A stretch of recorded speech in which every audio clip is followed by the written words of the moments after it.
What's going on YouTube? You already know your boy Black Prince the Barber is back. Okay, the first thing you want to do is just comb the client's hair. And by the way, he getting a drop fade. Well, actually like a mid drop fade. But the first thing you want to do is just comb the client's hair.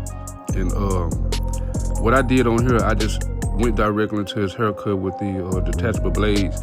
But I do have my 3-op on, and I'm just making my first initial guideline. So when you're making the first initial guideline, when you get to the back of the occipital bone area, you want to make sure you drop it. And then come back, you know what I'm saying, just clean up little areas, you know what I'm saying, so you can already see where your foundation gonna start at. But yeah, let's just get into it until we get to the next step.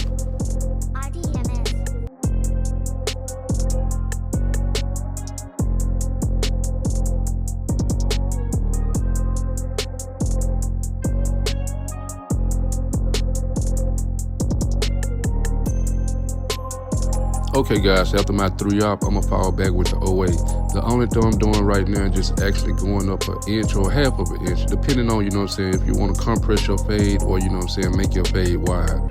But I'm trying to actually stretch it, so that's why I'm going an inch up.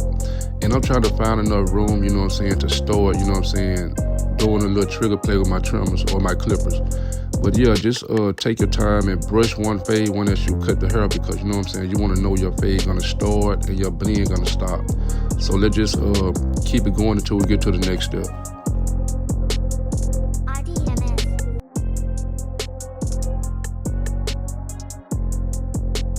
Okay, before I move forward, guys, I just want to pick this part out because this is the parietal ridge area. So this is the part that's going to be tricky. So I just want to pick it out so I can just thoroughly show you guys the next step.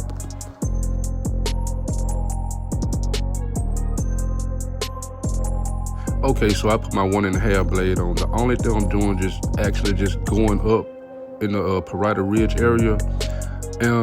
I'm not really just taking too much off. I'm just taking enough off so I can start my fading and blending section, because I want both ends to tie in.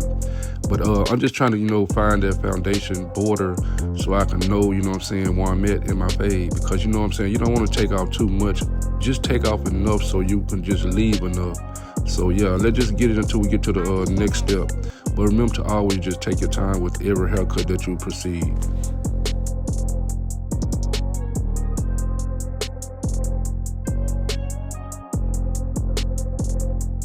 Still have my 1.5 blade on. The only thing I'm doing right now is just mainly using the corners, because I just want to start to paint that line out so I can come back with the next step. So let's just keep it going until we get to the next step. But remember to always brush or comb your hair as you cut.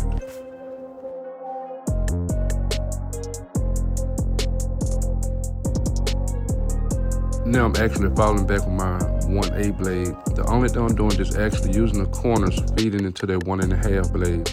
So remember to always do a little like a crisscross fade, because by you working with blades, it's kind of not difficult to cut with blades, but you have to be more careful cutting with blades more so than, you know what I'm saying, cutting with guards, because it's a totally different fade system with that. So yeah, remember to always go in like an X motion so you can see the fade taking effect.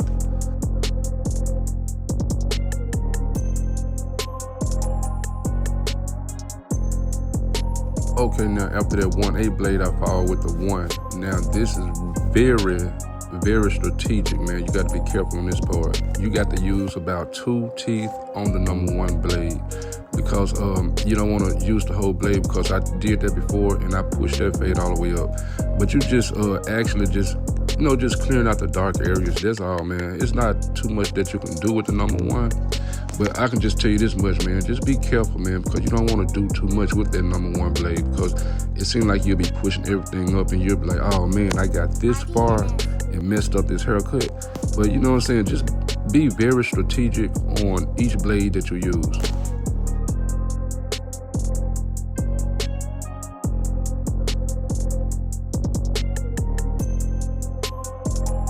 Okay guys, now I'm falling back doing detail my Barber's FX1. The only thing I'm doing right now is just removing that bottom line from the 3-op that I made when I first made my first initial guideline. So what I did, I closed the blade back all the way and start to use the corner. And as I use the corners, you know what I'm saying, I do a little adjustment place so I can start my fade technique. But as you can see, man, the fade is there, bro.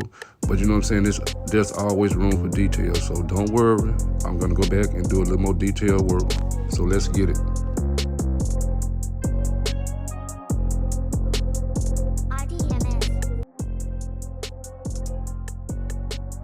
Before the edge up process, the only thing I'm doing right now, I'm just going to give him a little light shape up, because a haircut won't be a haircut unless you shape the client up. And he asked me to take a little bit off the top anyway, because he like it the way I always do it. So he want that, and then don't worry about it. I'm going to go back and fix a little detail, minor work. So let's get it.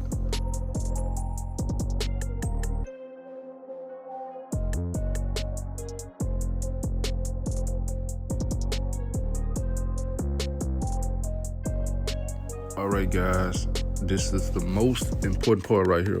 When you're edging up the client, I always start in the middle and work your way to the right or left, depending on if you're left-handed or right-handed. But on my side, you know what I'm saying, I work my way to his left, which is my right. And you want to continuously go over the line up or edge up, whatever you want to call it. But, you know, you want to continuously go over it, even though it's sharp. But, you know what I'm saying, to my perspective, I want to keep it as sharp as possible, so, you know what I'm saying, his edge up can last. But, yeah, just do enough lining up so, you know what I'm saying, you can move on to the next side and make sure that same side is, you know what I'm saying, the way you did that side. And, of course, I know you guys didn't know I was left-handed. Yes, I am. Well, I'm not actually left-handed. I can just cut with both of my hands, so I prefer, you know what I'm saying, just to do the edge of my left hand on a certain side. But remember to always make sure one side is straight, and then go to the other side and match it up with the previous side.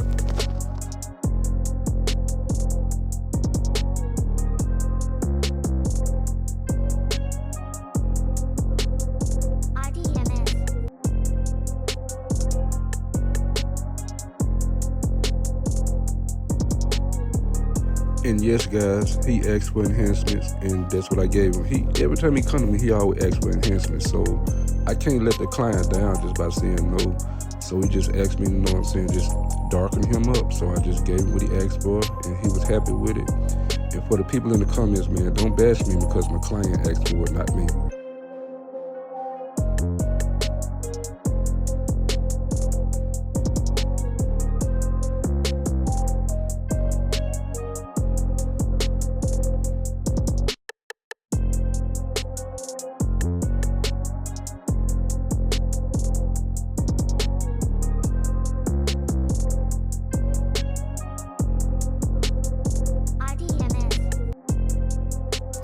Alright, guys, this is the cut. If you like it, make sure you give it a thumbs up. If you're new to the channel, hit that subscribe button. But yeah, this is the way I do it on this end, man. So with further ado, it's your boy Black Prince the Barber. You know what I'm saying? I'm dropping the cuts, man. So y'all stay tuned. Whatever cuts you guys want me to do next, leave me in the comment section. But with further ado, may God bless. Peace.